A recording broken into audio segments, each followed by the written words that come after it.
Greetings, everyone. This is the morning meeting. This is the two-way platform, and this is your opportunity to take the chance of a lifetime to talk to two of America's finest political analysts, the Sean Spicer, the Dan Turrentine.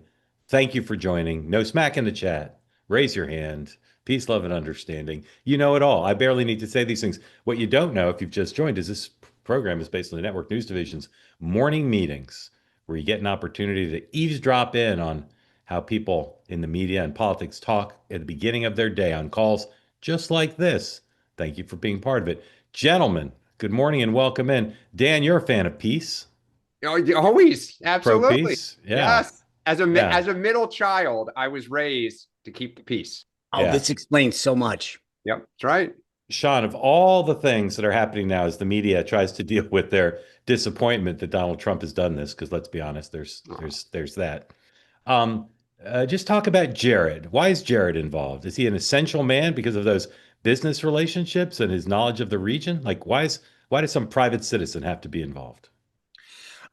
In all honesty, I'm not being critical of it. I'm just saying, no. explain to people. I alluded to this yesterday because Jared can say and do things that no one else can. He has a relationship with Netanyahu, obviously through the Arab Accords. He has relationships with MBS and a lot of the other regional folks. And he can go and say and do things that a lot of people that don't have the relationship with the president of the United States on such a personal level could do. Even Witkoff. I think as much as Steve Witkoff has done, being the son-in-law and having the experience that Jared had in the first term gives you a lot more latitude to say and do and lean forward on things in a timely manner that normally would require an iterative process with the White House. Can we go this far? Can we say this?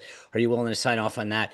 He has a lot more latitude than anybody else. Yeah. All right. We're going to get to the Middle East. We're going to talk about the shutdown, Katie Porter, all sorts of things. But first, it's getting a little cooler here in New York. I run hot, so for More me, than a little. no, for me, I'm still hot. I'm still sweating bullets, and particularly if I work out before the show. But Dan, obviously, you think it's cooled down here, I did. I actually ran this morning in long tights. That was when it goes below 50. and you're not wearing a golf shirt from our friends at Fairway and Green. Oh no, this is long sleeve. Yeah. I'm hot coffee. Yep. Yeah, Sean, how about you? Cool in Virginia? Short tights or long tights today, Sean? I don't did that image. I love you, buddy, but please Just to be clear, stay upper body. Just to be clear, they're magenta tights too. Okay, I just upper body, Okay. upper With body. light gray today. Sean, are you wearing Fairway and Green this morning? Mark, I am. I'm wearing both, actually. I've got the beautiful golf shirt on, and then I've got the Monterey wind sweater in a navy. It's actually, I can say this in all honesty, it is the most comfortable. I think if people Google me, they'll know that I am famous for quarter zips and sweaters. That's what I'm known for. You are. More than anything else. More than Dancing with the Stars, more than Trump's White House press secretary, quarter zip guy. Quarter zips. And this is honest to God, hands down, the most comfortable. If you guys see me over and over again, I may have to buy several. I could wear this from now until late March. Yeah. This is my favorite. It's got buttons if you can't see it. It's absolutely gorgeous. I have that too. It's really nice. Oh. Either of you have catchphrases on your sleeves? No. You would not. No. This None is of my not. quarter zips do. Yeah. Love the Okay. catchphrase. You Anyway- don't want to do this. You don't Anyway, want to catchphrase the sweater. we now all hear from you nearly daily of someone who's purchased the product. Yesterday, I was emailing back and forth with someone who bought it. They had advice about the logos. They didn't love the logos, but everybody agrees extremely comfortable, extremely well made. Go to tway.tv/fairway to find your link to save 20% off. Go to Fairway and Green, use the promo code two-way 20 for 20% off. Two-way 20. Go to Fairway, tway.tv/fairway. You won't regret it. In fact, you'll be sending us thank you notes for recommending these. Holidays are coming. Yeah, we'll get to. Believe me, when we get to holidays, it's going to be it's going to be Overdrive. it's going to be like a Jerry Lewis telethon here. All right, the day book today. Two-way tonight is live at 4 p.m. on the Two-way platform. We'll stream at 6 o'clock regularly. The reason I tell you that is basically the entire show will likely be taken up by the President of the United States talking, because today he's doing two events. 11 o'clock, a cabinet meeting. The last cabinet meeting, I'll remind you, lasted 3 hours, all on camera. So we don't know how long that will go, but presumably it's not going to go more than 4 hours, because at 3 o'clock, he's supposed to greet his friend, the President of the Republic of Finland, with whom he has golfed, and with whom he has pretty good rapport, as we say in Europe. Here in the United States, we call that report. And then they have a bilateral meeting also open to the pool, where presumably any question the president didn't ask from the hours-long cabinet meeting, he'll get another crack at. And of course, a lot of the topics will be about the Middle East. I don't know how to say victory lap in Finnish, but Victory lap. Victory lap. Anyway, tomorrow, two things on the Trump agenda. There you see the pools for today. Reason Magazine, the new media pool, the New York Post, the print pool. Tomorrow, the president's getting his physical at Walter Reed. Walter Reed, thank you. And then everybody says he's going to the Middle East. They basically confirmed it. Don't know exactly when he's leaving, when he's coming back, what he's doing in Israel. Widely reported he'll speak to the Knesset and perhaps meet with the families of the released hostages or released hostages themselves. I'm talking fast because we have a lot to get to. Listen fast. And then the White House just announced that the First Lady has an announcement tomorrow at the White House. I don't know what that is. You guys know what that is? I don't know. Anyway, she don't normally make announcements, our First Lady. So we'll see what that's about. Maybe she's having a busy week by her public facing standards. Yeah, she is. Okay. Elsewhere, besides the president's schedule, and my iPhone just scrolled with a mind of its own. So give me a moment. Vice President, presumably, well, he'll be at the cabinet meeting, so we'll see him there. House, somewhat controversially, remains out. But as we saw yesterday, there's plenty of House members about, including Mike Lawler. We'll get to that. Mike Johnson was on C-SPAN this morning. He's still on, I think. We'll taking calls. We'll show you a little bit of that. The Senate continues to do what the Senate's doing. Johnson's going to have a press conference with the other leaders at 10, and then at 11:30, he's meeting with the conference by phone. Two court hearings today on the president's deployments. That's what I'm calling them now, the deployments, at noon Eastern. First, in Chicago, District Court Judge April Perry hears arguments about the deployments in Illinois, Chicago in particular. And then at the same time, the Ninth Circuit Court of Appeals out west is hearing from, sorry, got a distracting text just now. Oh my goodness. Ninth Circuit Court of Appeals is hearing Oregon versus Trump, the deployment to Portland. Again, as you all know, if you're court watchers, they could rule right then. They could just talk through a ruling, particularly the district court judge. They could rule in a day. They could ask for more arguments. They could sit on it for 2 months. I mean, this is the way the judiciary works. They pretend it's the 18th century, and if you want to apply to go to Oxford, you write them a letter and you put it on a ship, and it sails across the ocean and goes on a train and gets to Oxford, and they read it, and then they write a quill pen letter back. That's how they operate in that co-equal branch. Marine Corps and Navy leaders join Governor Shapiro, Governor Murphy, and the Philadelphia Mayor Parker at the opening ceremony of the Navy and Marine Corps 250th birthday celebration in Philadelphia today at 10 o'clock. That'll be festive. Jerome Powell delivers remarks. In theory, they're underway now at the Central Bank's Community Bank Conference. And some 28ers, potential 28ers doing things today. Gavin Newsom, 12:30 Eastern, announces significant gains. They're calling them significant gains in statewide K through 12 test scores, and signs legislation to further boost literacy. He's been signing a lot of bills lately. And Kamala Harris has one of those book tour double headers. Two events, one at 7, one at 9:30 to fit everybody in. Last I checked, the book was still in the top 10 on Amazon, by the way, at the Warner Theater in D.C. Sean, you going to that? I have to check my schedule. There's Okay. actually there's another event tonight that Okay, there'll let be us some know. people at. Let us know. Competing events tonight. I'm going to an event tonight here in New York with one of your friends. Well, I'm going to an event in DC with some of our friends. Okay, I look forward to comparing notes with you. All right, Middle East. Here's the BBC headline, 104. I have a plus one, Dan, if you want. Yeah, 104, BBC, 104. Here's the BBC headline, 104. Trump says first phase of Gaza peace deal agreed, paving way for hostage and prisoner releases. There's still a lot of unknowns about, even in phase 1, and certainly in phase 2 and beyond. But nary has heard a discouraging word. Even Hamas sort of said, yes, they're on board for the deal. And in the main, the remains of those who were killed in captivity will be released or died in captivity. And then the hostages will be released, and Israel will withdraw to some unknown line. And we'll see what else is involved. Here is Mike Huckabee talking about the deal on Fox and Friends early this morning. 108, please. And it's really a remarkable day. And I'll tell you, there is a great sigh of relief being heaved throughout Israel today, because this is a day that everyone here has been praying to happen for 2 solid years. And praying here too, Ambassador. As you know, Americans have been praying for this. What happens next? I understand Parliament has to meet. The deal has to actually be signed. The cabinet will meet today with Prime Minister Netanyahu, who also deserves a lot of credit for his tenacity and patience through this. Once they meet, they will sign their portion of the document, and then things will start happening. The clock starts in 72 hours is that time frame. We should be seeing hostages come out Sunday or Monday. Right now, it's going to be according to the president's plan, not dribbled out, but all of the hostages coming out. That's how it was presented to Hamas. The president made it very clear. Two things had to happen. Hamas had to deliver all the hostages, and then they would have to recognize they don't have a future in Gaza. Okay. So we've talked here before about how Democrats have struggled to praise Donald Trump for the Abraham Accords, or as some call them, the Abraham Accords. And so now you're seeing in the press and amongst Democrats a challenge. I can't wait to see what Mr. Mamdani, for instance, says about the deal. Here is John Meacham, spokesman for the Democratic wing of the Gang of 500 on Morning Joe. Very gracious. Yes, I should ask you, how historic is this? Well, as ever, depends on how the chapter ends, but the beginning of the chapter is remarkable.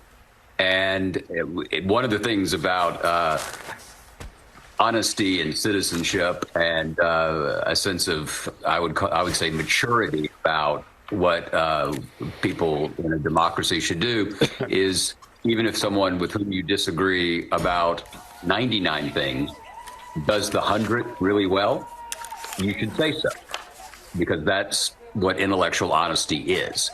And so all credit to President Trump and his, as you say, unconventional team. But if it takes an unconventional team, that's fine, right?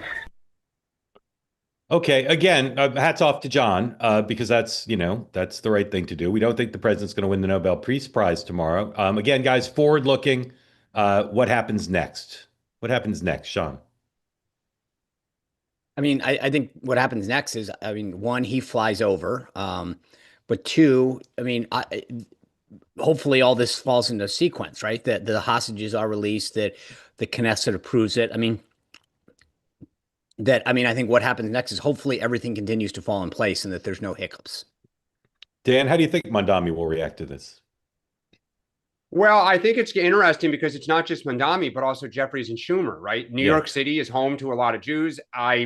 Mark, you probably have the same thing. You can't often go in Central Park on the weekends without a peaceful march in support of release of the hostages occurring. It's been going on for 2 years. Every single weekend, the police protect them. They wave flags. I would imagine that Jeffries and Schumer should congratulate Trump and should applaud the release of the hostages, even if the rest of this deal falls apart, which in the history of that region, that happens. What Trump has accomplished right now, assuming this is executed, as you say, Sean, in the next 48 hours, is historic, and he deserves a ton of credit. I said this yesterday.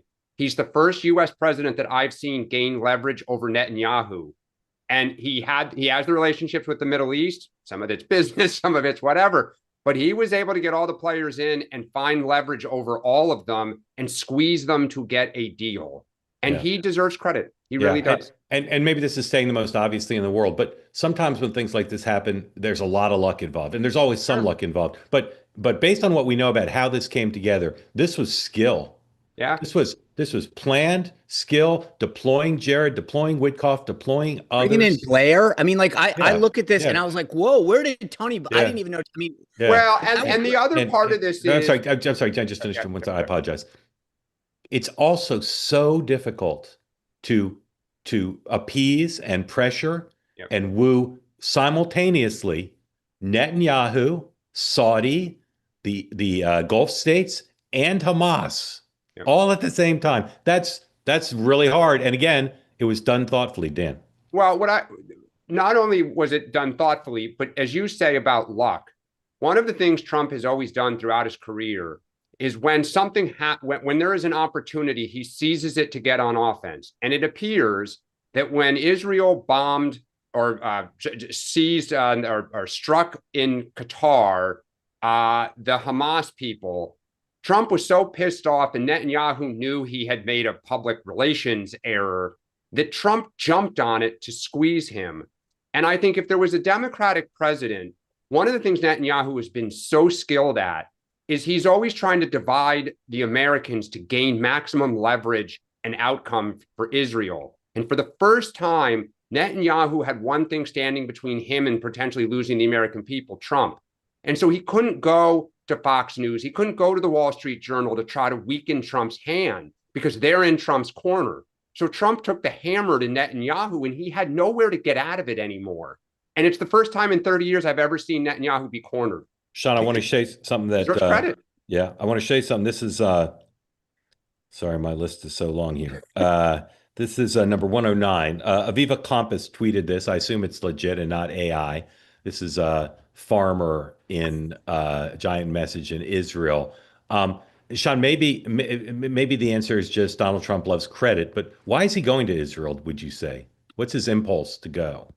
Can I the visuals are gentlemen, going to just go back real quick. Can I just touch on the Dem response? I'd love you guys to weigh in. I do think this is going to be massive, how they respond today. Schumer, Jeffries in particular. Yep. And so I just want, like, I think there's a big difference between we agree that the president deserves credit for this. I have a feeling that it's going to be more tepid, which is if the deal holds through, then they are going to take their foot off the pedal and try to do this, which I think is a little weaselly. Okay. Why does he want to go? I mean, is there a practical reason to go, or he just wants? No, he wants I mean, look, credit? Look, Trump. You've said it before. The guy's the master producer. Yeah, He understands the imagery. You seize the moment. You go in. You do this. All the eyes of the world, not just the country, will be on President Trump when he goes and addresses the Knesset, when he meets with these hostages. Yeah. I've watched this guy in private moments when the cameras weren't on, and then when they were on. He knows how to to make a moment, and he will embrace these hostages and their families in a very moving way and an authentic. I'm not trying to make it sound ungenuine, but he will take this and he knows how to seize a moment, whereas other people would say next Tuesday fly them over, we'll have a ceremony in the Oval Office or the East Room. And so I think he understands you have to strike while the iron's hot. You have to capture the moment, and the eyes of the world will be on him. You can compare it to East Palestine, if you'll pardon the reference of Palestine. He has a sense of being where the action is. He wants to be there. And I'll be so curious. We already talked about the Democrat reaction. I'll be so curious to see how quickly we move to phase 2. That's something I'm just so interested in. Are we talking about phase 2 in a month? In 3 days? I don't know. But there's a lot of phase 2 activity that needs to take place. All right. Well, obviously, we welcome your questions on this topic. It is topic of the day. We'll move to some other things, but raise your hand if you want to get in on the conversation there. The shutdown. Another morning of after a day of extraordinary activity, including confrontation between Mike Lawler and Hakeem Jeffries. Another morning and into the day of lots of appearances on media, press conferences of the leaders, all still trying to frame things. Everybody continues to say perhaps something will change with the paychecks being cut off and with air traffic control issues. Report in the Wall Street Journal that Thune and Johnson have said to the White House, stop talking about firing people, stop talking about not paying people. And the White House seems to have reacted to that. So while those stories can be cast as divisions within the Republican side, here's the Wall Street Journal headline on this. They're exclusive. It really was advancing other people's reporting, but if they want to slap exclusive on it, I won't object. Republicans caution White House on inflicting shutdown pain. Some GOP lawmakers have warned the president's aides against mass layoffs and sharp cuts to government assistance. Again, you could do this from the Republican point of view at half full or half empty. Half full is they're coordinating, and when the president freelances a little bit and they ask him to dial back, he does. I don't get the sense that either side is ready to cave or are dealing with divisions that are causing them to feel threatened from their current positions. Here is the speaker. No, let's start with John Thune on Squawk Box, talking about conversations with Democrats, which is, again, Senate Democrats, which is the way, if this is settled, it'll eventually be settled almost certainly. 118, please. Well, I talk to a number of Democrats on a regular basis, including Senator Fetterman, and Senator Fetterman has done what I think is the courageous thing and the right thing for the country, and that is voted consistently to open the government back up. But, you know, I'm hoping there is there are a number of Democrats there, Joe. There are conversations going on all the time. But if this is going to get solved, it's probably going to get solved organically by rank and file Democrats, because their leadership has no interest in a solution. When Chuck Schumer is saying this is getting better for us every day, that's not somebody who wants to see this get resolved. And they are pandering to the left-wing special interest groups out there who have demanded this and demanded this showdown with the President of the United States. And so we've got a bill, as I've said, that's passed the House, that's sitting at the desk in the Senate that we could pass today, put it on the President's desk, he would sign it into law, and this shutdown whole fiasco ends, and people can get back to work, and we can start paying the federal employees who are starting to miss paychecks. Pretty good analysis, including there's a Politico story saying the left groups, the so-called groups, are very happy with Schumer because he's not caved yet, which again suggests he doesn't have a lot of running room to make any adjustments. If you didn't see the confrontation, 4 minutes or so, between Mike Lawler and Hakeem Jeffries from yesterday, I recommend it to you if you like good political theater. Here is Jeffries this morning on CNN commenting on the confrontation. This is 117, please. Well, MAGA Mike Lawler is an irrelevant individual. He doesn't even have the support of the House Republican leadership, who have refused to address the issue of extending the Affordable Care Act tax credits. The Democratic position has been clear. We will sit down with anyone, anytime, any place, one, to reopen the government, negotiate a bipartisan agreement that has to actually make life better for the American people, not hurt everyday Americans. And a meaningful part of that is to address the Republican health care crisis, which includes, but is not limited to, the largest cut to Medicaid in American history, the failure of Republicans to address the Affordable Care Act tax credits that are expiring, hospitals, nursing homes, and community-based health clinics closing all across America, including in rural parts of the country, because of the one big ugly bill. These are real issues affecting everyday Americans, working class Americans. And our view is that we need a meaningful response to addressing the Republican health care crisis, not simply a Band-Aid solution that Republican leadership in the House and the Senate don't even support right now. Okay. Lastly, C-SPAN, often known as two-way with that video, is Speaker Johnson on his press tour. He's on Fox in a couple minutes again. Took questions this morning, and here's a question he got from a Republican caller about the shutdown. Hi, Mr. Johnson. So my question or comments are related to what you said yesterday about not being open to pass any legislation to ensure that military gets paid. I'm sure you can tell by my voice I'm very shaky. Just want you to hear a little bit about my family. I have two medically fragile children. I have a husband who actively serves this country. He suffers from PTSD from his 2 tours in Afghanistan. If we see a lapse in pay come the 15th, my children do not get to get the medication that's needed for them to live their life, because we live paycheck to paycheck. I heard you earlier say that you side with President Trump on anything that he says. Well, I just read an article this morning that said he absolutely wholeheartedly believes that there needs to be legislation put in so that we do not miss a paycheck. You have the power to do that. And as a Republican, I'm very disappointed in my party, and I'm very disappointed in you, because you do have the power to call the House back. You did that, or you refused to do that just for a show. I am begging you to pass this legislation. My kids could die. We don't have the credit because of the medical bills that I have to pay regularly. You could stop this, and you could be the one that could say military is getting paid. And I think that it is awful, and the audacity of someone who makes 6 figures a year to do this to military families is insane. All right, Samantha. Samantha, I'm so sorry to hear about your situation. The reason I've been so angry this week, and they've been calling me out on media, Johnson's angry. I am angry because of situations just like yours. I have a big military district, and my district is the home of the Global Strike Command at Barksdale Air Force Base and Fort Polk, the Joint Readiness Training Center. I have one of the biggest military districts and military families in America. I have a lot of airmen and soldiers who are deployed right now, and they have young families at home, and they have children in health situations like yours. This is what keeps me up at night. I want you to hear something very clearly. The Republicans are the ones delivering for you. We had a vote to pay the troops. It was the continuing resolution 3 weeks ago. Every single Republican but 2 voted to keep the government open so that your paycheck can flow. Every Democrat in the House, except for 1, voted to close it. The Democrats are the ones that are preventing you from getting a check. If we did a vote on the floor, pay troops, it's not a lawmaking exercise because Chuck Schumer is going to hold that up in the Senate. He is demonstrating by voting now 6 times to keep the government closed that he does not want the troops to be paid. And you should listen to his comments last night, as reported this morning. He is enjoying this. He said every day gets better for us, quote unquote. Chuck Schumer and the Democrats are preventing your family from getting the care they need, not Republicans, and my heart goes out to you. I'm not a political strategist, but I can tell you that answer sucked. So, Sean, you've said the House should come back. That lady says they should come back. A lot of Republican House members, at least some, are saying they should come back. So first question, because none of us know how the shutdown's going to end. Do you think Johnson's going to have to bring the House back next week?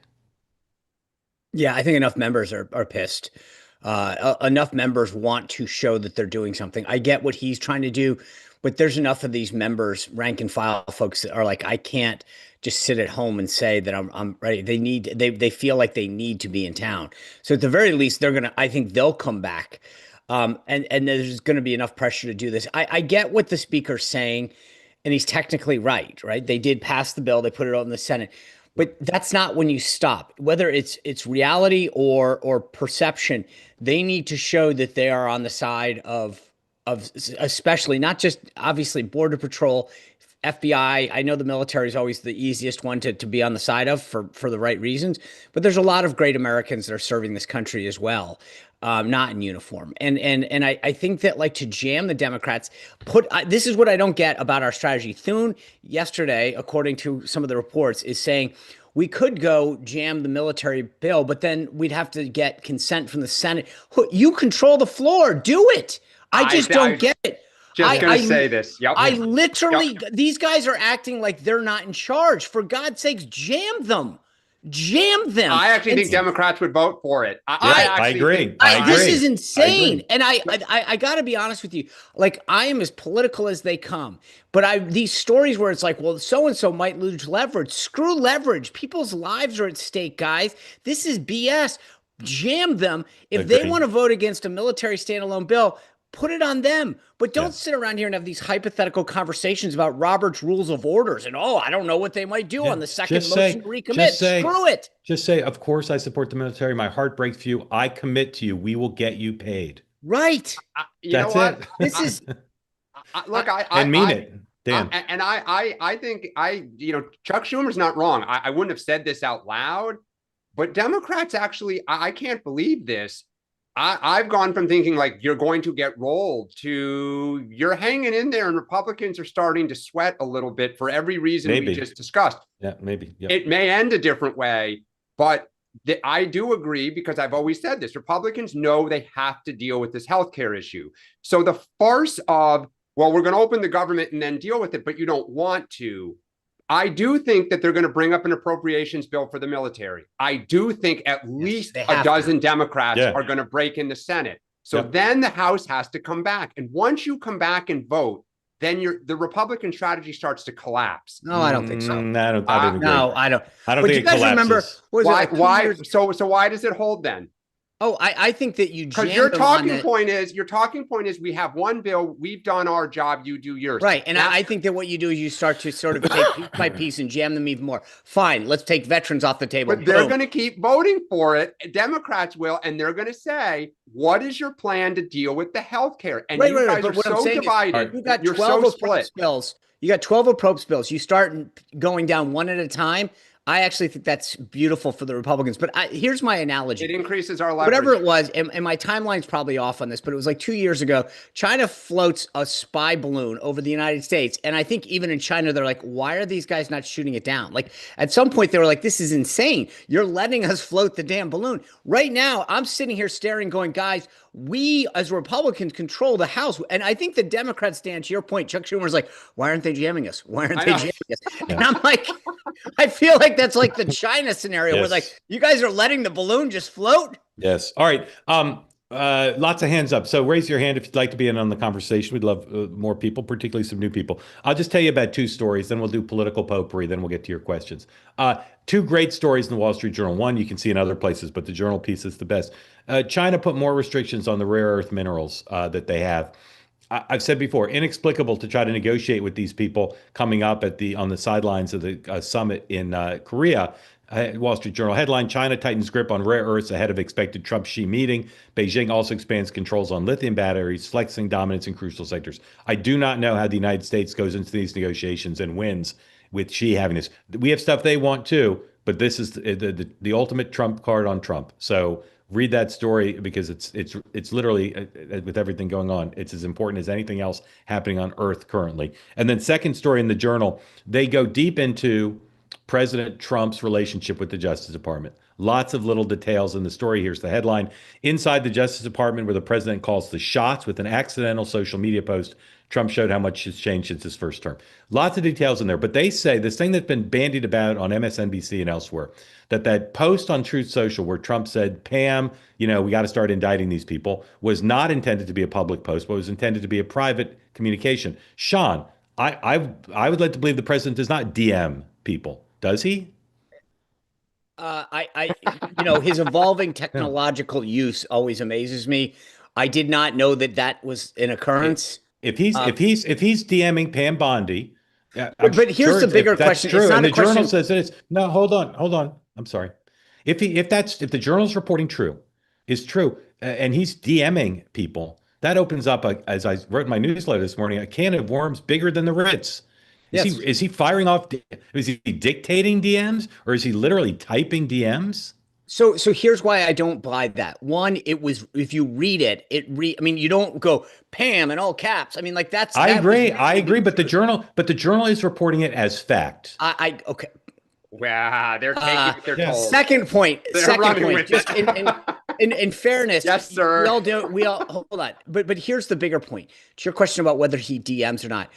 He does text, and he's definitely got Pam's number. And so what I would say is it just is it would be so on him. Is it possible? Sure. Or could you have asked Dan or somebody else on the social team but why he can call her, he can text her. It just seems to me that it doesn't fit the pattern. It does not fit the pattern. All right. Lastly, political potpourri. You guys, we have to add, it was an utterly bonkers statement. Now move on. Yeah. All right. California redistricting, the gubernatorial. I'm looking at the wrong list here. Okay. Anyway, just quickly on California governor's race, Porter, is she?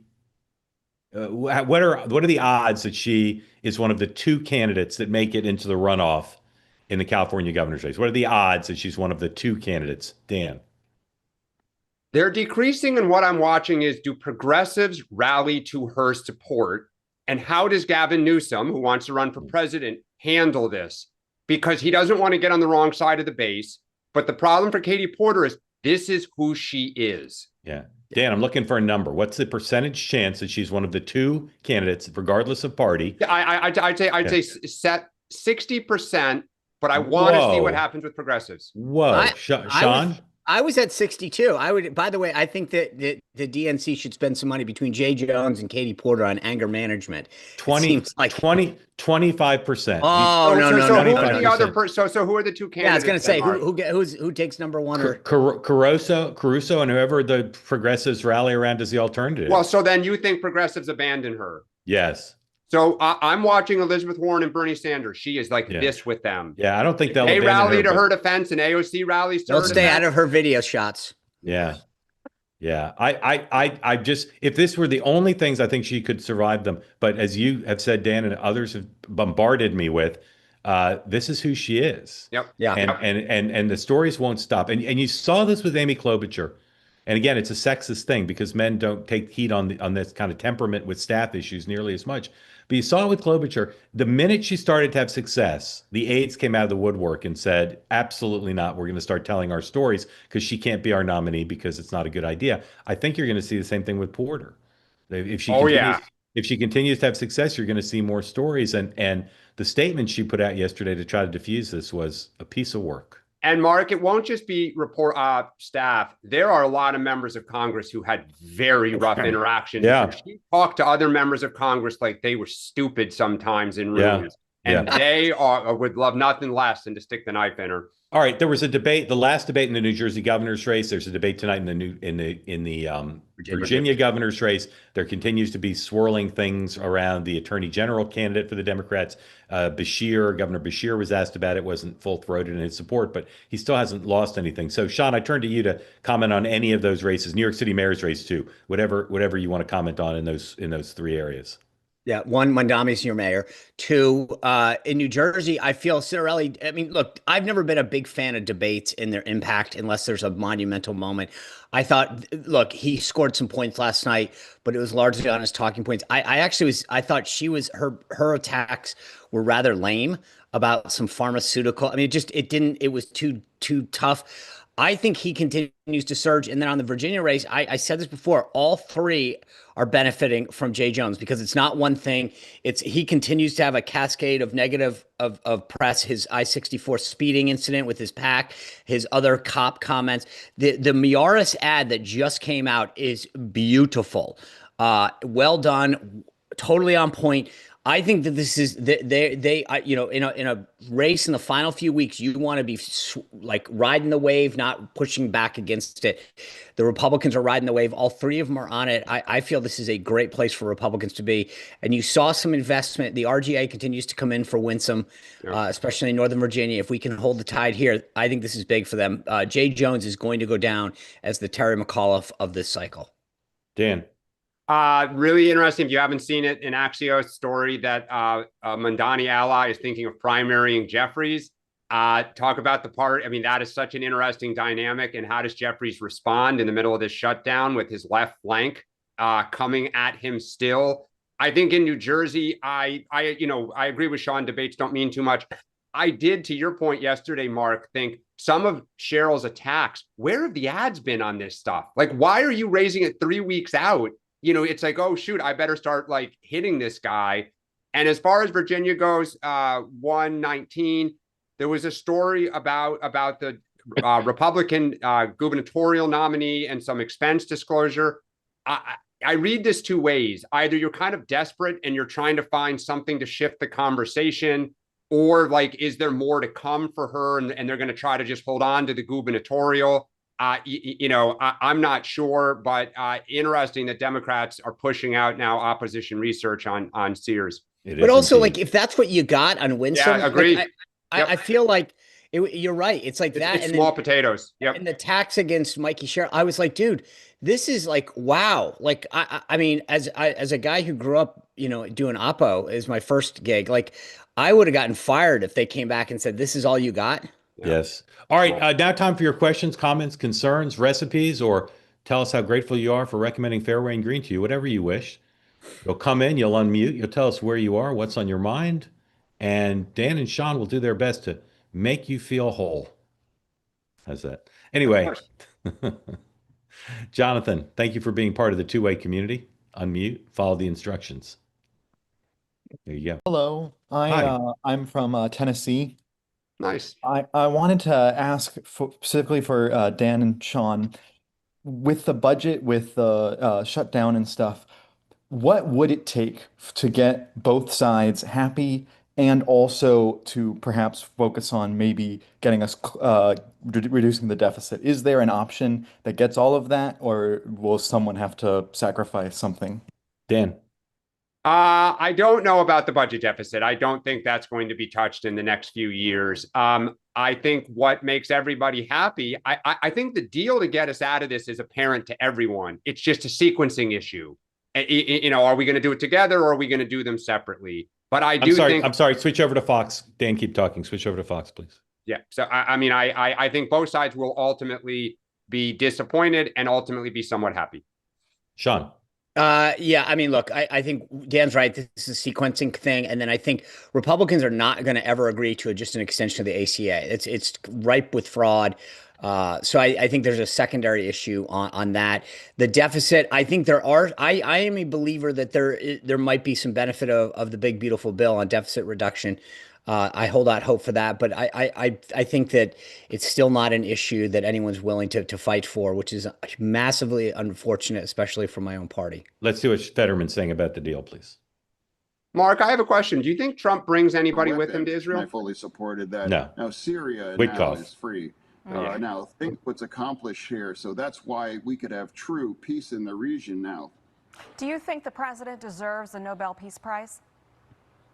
Well, I mean, if this sticks, I think the whole point of having a Nobel Peace Prize is for ending wars and promoting peace. And I'm going to make a direct appeal to the president.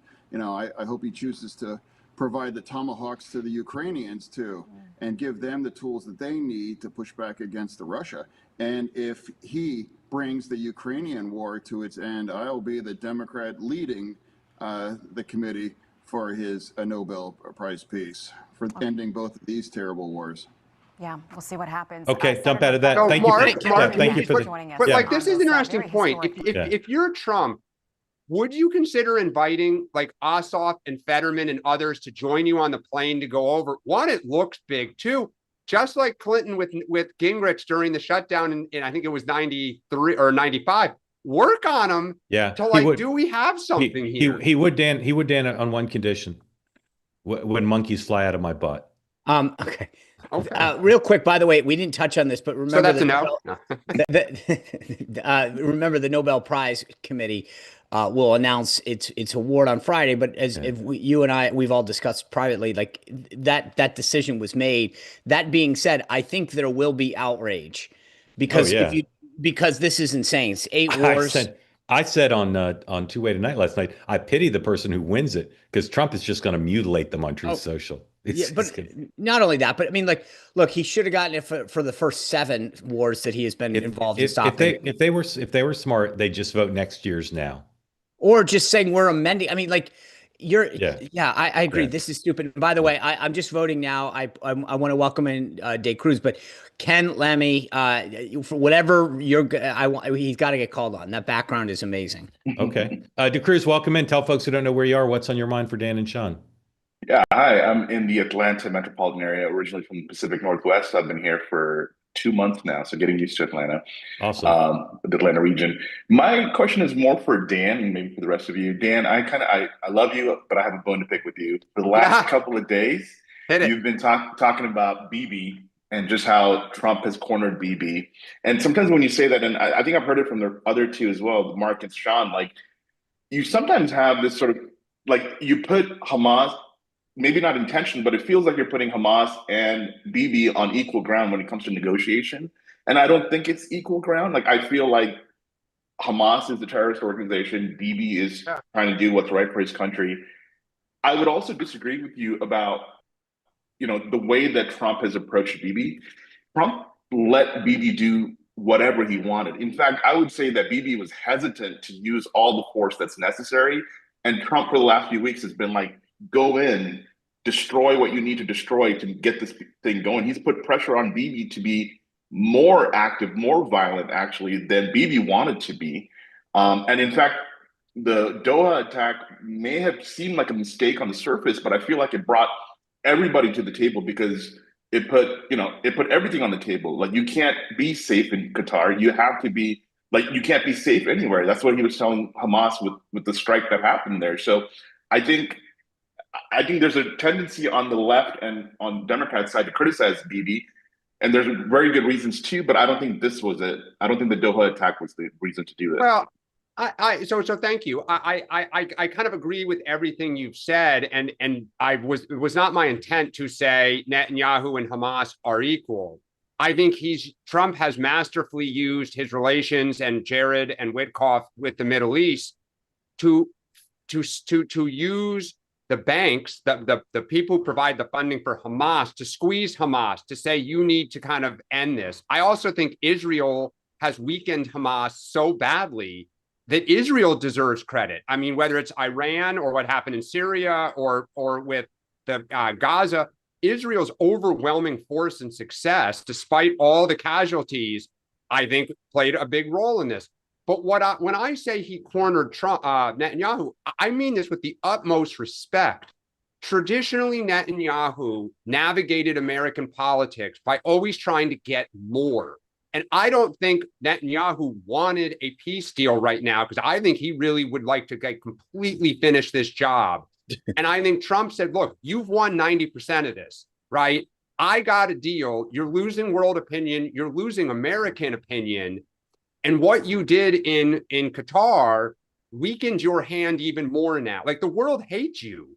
And I am what's standing between you and the rest of the world turning on Israel. Now, I'm with you. I've let you do everything you've wanted to some extent, but you need to take this deal. And I got Hamas's funders willing to cut the funds off to help with this. I give Trump credit for that. That's masterful. And I don't think Kamala Harris would have done it. DeCruz, thank you. Grateful to you. Thank you so much. Okay. Sean, anything you want to say about that?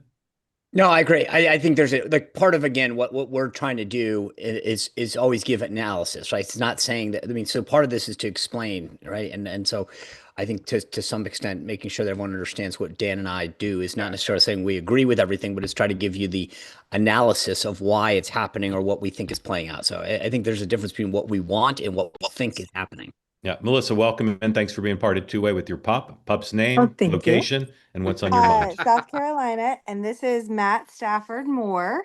Matt Stafford Moore. Yes. Beautiful Wait, puppy. Matt Stafford Moore. Are you a Matt Stafford football fan? Yeah. We are Bulldog fans all the way. So this is from his Bulldog days. Yeah. So he goes by Stafford. But Dad agreed we could get not a Bulldog if we gave it a Bulldog name. All right. So anyway, but I knew how to get on 2A was to put a dog on the screen. So or college football, one or the other. Yeah. Yeah. So anyway, I actually had a quick comment about the Katie Porter thing. I saw some of the clips about like the staff stuff, and maybe she dumped a boiling pot of mashed potatoes on her husband or something. Happens all the time. Yeah, but what bothers me is not those things. Like, everybody has their private versus public appearance.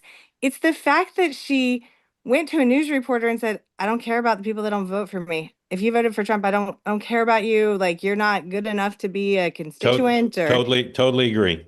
That was the part that bothered me. And my question about this, Mark, is you said that this doesn't seem that bad to you. Is this a common thing for people to say, that we just don't get to look at it very much? Or like, I don't understand how you thought this was not that bad. I think the Democratic Party in general, and I've been on this for 11 years. The Democratic Party, not everybody, but too many in elective office and strategists are intellectually and politically uninterested in why Donald Trump won his elections, why MAGA is a movement that got Trump elected twice and almost a third time. They're uninterested in it, and they're hostile about it. And the high point or low point of this was when Hillary Clinton said deplorables, to look down on people. And people on this platform, one of the things I'm proudest about at this platform is we've had people come on now since we started who are not in love with everything about Donald Trump, but they explain why they supported him because of the press, because of the extreme positions of the Democratic Party on a lot of issues, and the mindset reflected in that answer. And again, I'll give her the benefit of the doubt in the sense that maybe she did misunderstand the question, or maybe she was interpreting it literally as she can win mathematically without winning the support of Trump voters, which is true, give her the benefit of the doubt. But that sneering attitude of I don't need MAGA support is all too common, and it's so self-defeating. And again, it applies almost as much, maybe as much, to the media as it does to Democrats. Dan. I totally agree with Mark. It's always my first thing I say to Democrats who always say I don't understand, why someone would vote for Donald Trump is you need to understand why people support Donald Trump. And only then can you try to win people back versus the idea of you'll realize your mistake. To me, one of the things that just made my blood boil and reminded me of who Katie Porter is in that interview. Mark is right. Factually, she's probably correct, right? I can win without getting him. But it's the way she turned her, I think it was probably her staff off camera, and was like, that is such a stupid question, essentially. Why are you asking me such a... And that condescending, patronizing, looking down, like I do think when people think about how the party has evolved and our attitude toward Trump voters, our attitude to so many, Katie Porter is like at the top of the list of just this highbrow, I'm right, you're wrong, I know better than you. She was in Congress, like I would say this in the last couple of years. And that answer and that whole interview and her facial expressions, and if you haven't read the statement she put out about how she needs to treat her staff, that sounds like it was written by a Harvard law professor, not a human being, so to speak, says everything about her. Yeah. Look, politics at its core is marketing, right? You're trying to get somebody to volunteer, donate, activate, vote. That's politics truly. And the product is either a policy, a ballot initiative, a candidate. That's what you're selling. And so if you think about it in that terms, she's trying to sell herself. Here's why I want to be your governor. And she's basically saying, I don't need these customers. I don't need them. And that's to me, it just shows how you don't get it. At the very least, you should pretend. In the most real sense, you should want that. I anytime I meet somebody, I genuinely want them to understand why they're not conservative, to why they think, and hopefully bring them over at some point, right? Whether it's a social issue on life or even on guns. Like I honestly believe that my side is right. And I want to engage with people to say, hey, tell me why you believe what you believe. So for her to be so dismissive really says a lot about her approach to the entire job. And that's just fundamentally, you go, do you really want somebody that's who they are? Yeah. Melissa, thank you for the question. Grateful to you. Thanks for coming I on. do want to keep saying this. I'm really curious how Gavin Newsom handles this, because if she's the governor and he's running for president, I think she's a thorn in his side. I don't think she's a good partner for him if he's running. Yeah. She's not a good partner. She poured scalding water over her husband's head. You think she's going to be a good partner to Gavin? I just think she's going to want to be super progressive. She's going to be super confrontational within the party. And that's a headache. If your hometown governor, the person who followed you, is constantly causing headlines that you don't want to talk about. Yep. By the way, DeCruz, you're right. I'm sorry. He noted in the chat, she's put scalding potatoes on his head, not water. Don't read this chat. I know. Bad idea. Yeah. Henning, welcome in. Thank you for being part of Two Way. Tell folks who don't know where you are, what's on your mind, and when you last shaved. Good morning, gentlemen. On the ground here in Oslo, Norway. Awesome. That's what I was going to guess. That was my guess. Yeah. How was your guess? You guessed from the name? No, I'm kidding. I have no idea. It was the K and J combo that. Exactly. K and J combo. Yeah. Are you Norwegian? I am originally Norwegian. Yes, I have lived in the States for 6 years, but now I'm living back in Norway with my American wife. So big fan of the show. Been watching it for over a year.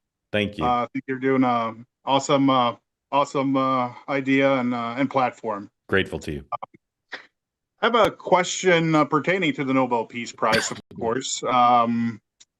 In 2010, the prize was awarded to a Chinese regime critic, and that created a huge diplomatic controversy between Norway and China. It lasted, I think, for like 8 years. We didn't have any high-level talks, and it had real-world implications for trade and a bunch of stuff. Chinese are a sensitive lot. They are, but Trump is not. Well, you think he's going to impose 80% tariffs if you don't get the Peace Prize? Oh, I hope not. I don't know. But yes, a lot of my fellow countrymen, I think you touched on it initially, that Norwegians are, maybe a little bit nervous, and they might be. I think to some extent it will depend on three things, assuming he doesn't win it. One is who does win it. Again, if it's like some left-wing peacenik organization that nobody's ever heard of, I think that could be a problem. Two is how do people in the country who aren't on the committee, what do they say? Do they just blame the committee, or I mean, I don't know what the current status is. Your current government have anybody in it who's pro-Trump? Not technically. The committee is appointed by the parliament. No, not the committee. Not the committee. I'm talking about the parliament and the prime minister. Like anybody pro-Trump at this point at all? Not in the government per se. I know that there's one guy that's on the committee that's positive towards Trump, but they need to, have a consensus agreement. And I read there was published an interview with the chairman of the committee yesterday. Norwegian media said that they reached this final decision on Monday. On Monday. All right. Well, then they're in trouble because that was too soon. I was going to say, my third thing was going to be if they say they made the decision like 2 months ago, then maybe they could get away with it. So based on the totality of what you said, you might want to move. Sean. Yeah. Well, let's just also recall, you mentioned, I think he mentioned the 2010 Nobel Prize. The 2009 went to President Barack Obama for extraordinary efforts to strengthen international cooperation, diplomacy between peoples. A few months in, it was sort of future projecting, saying like he'll do great things. So I think you're going to see a lot of Trump bringing that up as well. Like, hey, you gave it to Obama based on the idea, the prospect that he might do something good. I actually have solved 8 wars and I didn't get it. I mean, to me, the unfortunate part about this is the timing of it. It will probably occur prior to him leaving for Israel, and that's another news cycle that's not helpful. Yep, Dan. I'm really. I mean, I could see why he would get it, and does the pressure campaign that Trump is running backfire? Like, a lot of people don't like to be put in a corner, and he's tried to put them in a corner. And I think, I know Trump likes to say he solved all these wars, but like, it doesn't help his cause when the Indian prime minister is like, you had nothing to do with this, stop saying it. And I could see the committee being like, okay, this is Trump being Trump and we will not be bullied. But today, if you had the vote, how would you not give it to him? Yeah. Right. Dan, you know who really doesn't like being in a corner? Baby. Thank you. Yeah, baby. Henning, thank you for coming on. Very grateful to you. You don't have to call me a baby. Maybe I'll see you guys here December 10th. Should he get it? Okay. We'll take some herring recommendations or whatever. New media seat on the plane. Yeah. Thank you. You think they give us all the new media seat, or we'd have to sit on laps? I can at least the backup plane. We could probably get on that. Yeah. I'll check to see if Delta flies there. All right. Thank you all for being here. Let's talk about what's coming up because there's a lot coming up. Sean, what do you have tonight? Well, it's Thursday, so we're going to talk Nobel Peace, shut down the whole thing with the panel. We got a great panel coming your way tonight. In fact, my old colleague Lindsay Keith will be joining us. Rob Bluey from the Daily Signal Heritage Foundation will be there as well. And then Aaron Wexler, who always has a hot take. All right.